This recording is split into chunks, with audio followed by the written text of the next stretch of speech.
funny. I want to watch the news. Are you making headway at least? This is the news.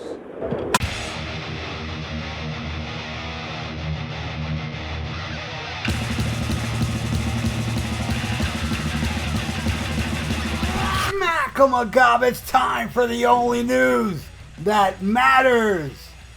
And Scott Ian has confirmed long-running rumors that Metallica was planning on firing Lars Ulrich back in the mid-'80s, but believes that James Hetfield, Kirk Hammett, and Cliff Burton would have changed their minds before dismissing their Danish-born drummer.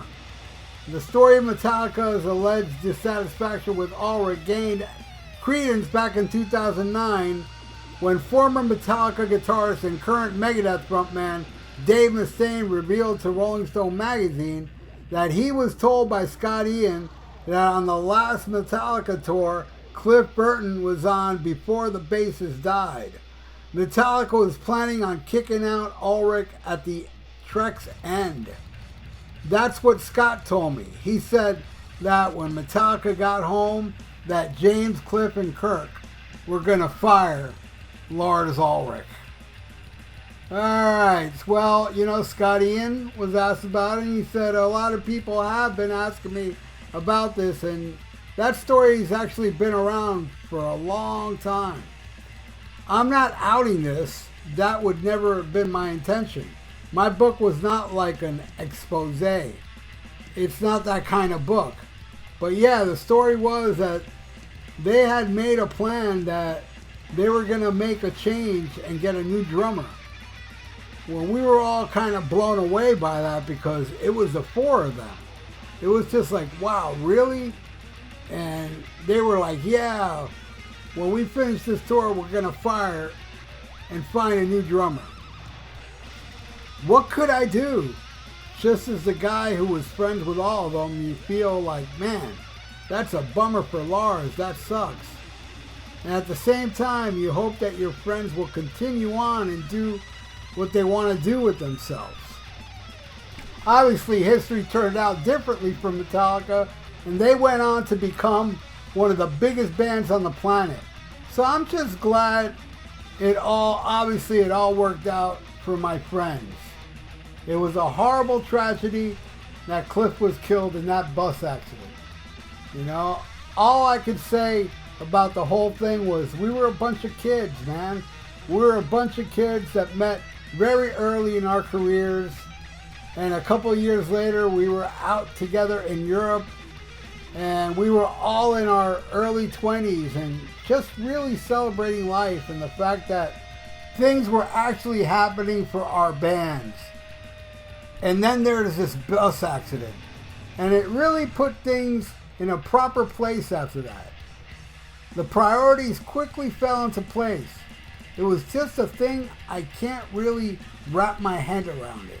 Now, despite the fact that Hetfield, Hammett, and Burton appeared determined to get a new drummer, Ian said that, I honestly think it wouldn't have happened. Because believe me, I've thought about it quite a bit over the years. I honestly think that the tour would have finished, and I think cooler heads would have prevailed. Maybe. And I don't think the change would have taken place. That's what I believe.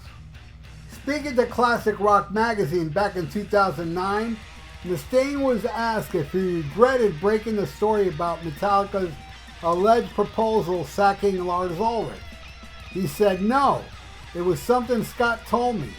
I was trying to help him promote his autobiography. I love Scott, and I would never do anything to hurt him. Never. But it's what he told me, and I know other people who've heard it too.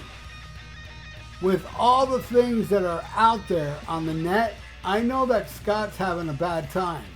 People are starting to say, we believe Dave and Scott's a liar. Those Metallica twats, they'll attack you for anything. Anyway, Lars Ulrich said he hadn't known that his bandmates were considering firing him in 1986 until recently, he said. And last year, Ulrich's bandmate Kirk Hammett confirmed it, saying, we were unhappy.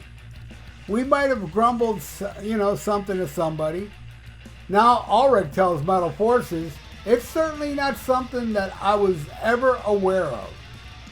When we have a collective entity like Metallica that's been together for 40 years, there are times on the journey where the idea of what to do next has brought different options. There were times when Kurt was kind of floating out there, and there was a couple of times Hetfield was floating out there, and there were times when I was floating out there. You can see that all in that. What was that St. Anger movie? Some Kind of Monster. He said, sure, it was very possible. I'm sure Scott Ian knows something that I don't. And I'm fine with that. It was just not something that was ever on my radar.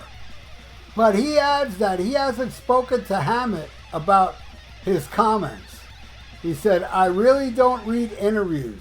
The whole thing of 20 years ago following that Mustaine is saying this week and what Bruce Dickinson is thinking about this, I don't follow one paragraph of it anymore.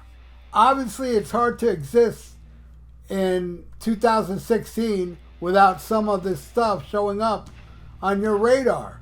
But I don't read it and I don't follow it. Yeah, this is way back in 2016. Yeah, so there you go. They were going to fire Lars. And I know it's old news. But hey, man, you want only news that matters? This is news that matters. And I'll explain to you when I get to it why this news matters. All right? Here we go. Metallica was going to fire Lars Ulrich after the Master of Puppets tour.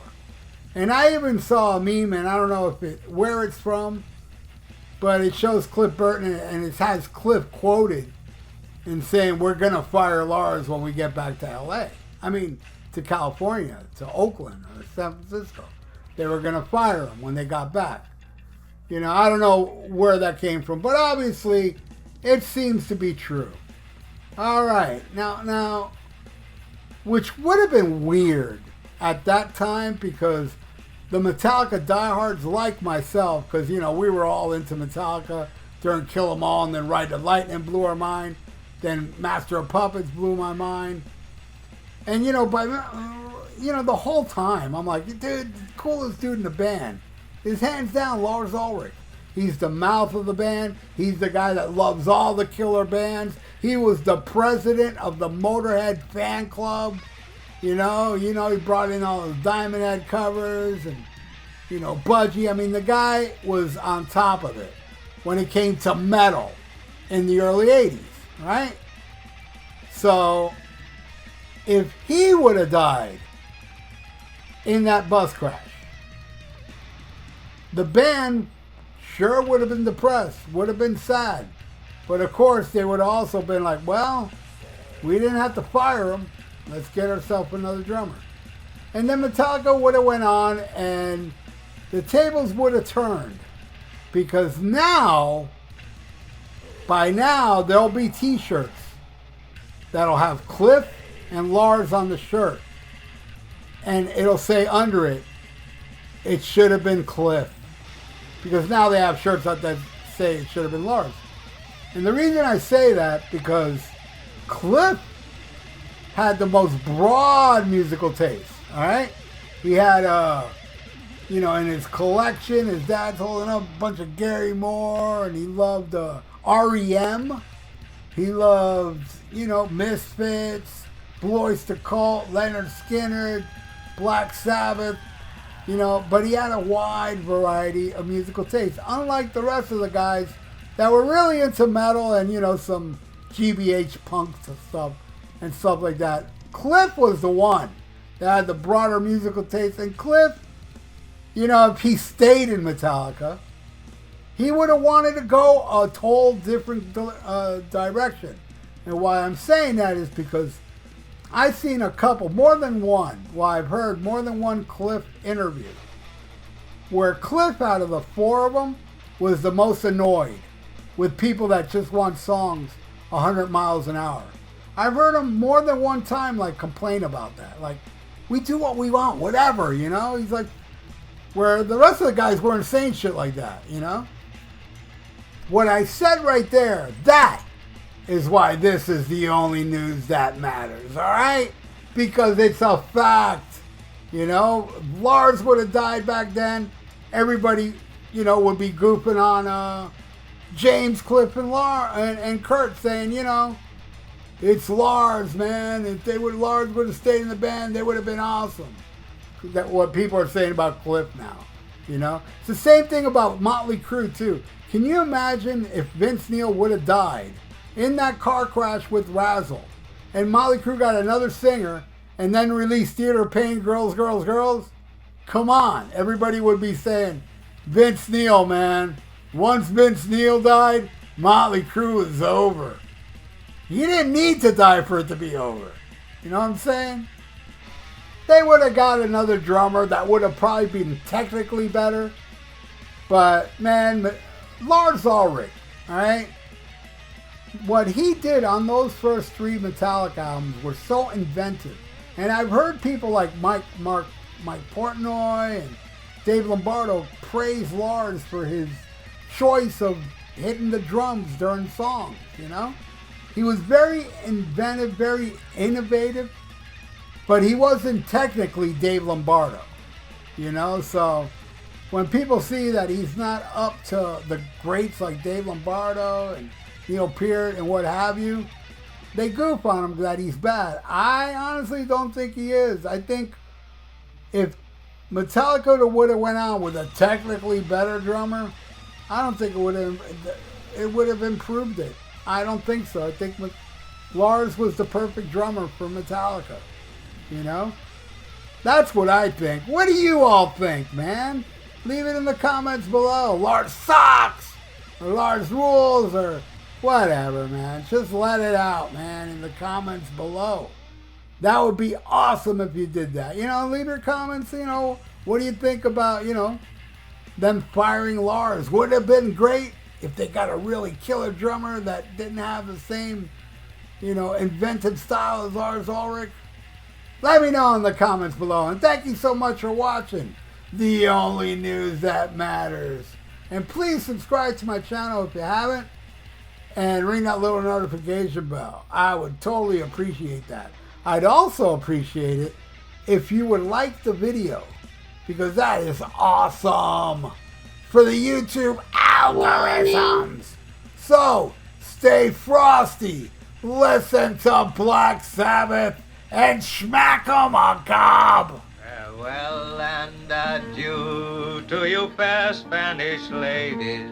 Farewell and adieu, you ladies of Spain, for we've received orders for to sail back to Boston, and so never more shall we see you again.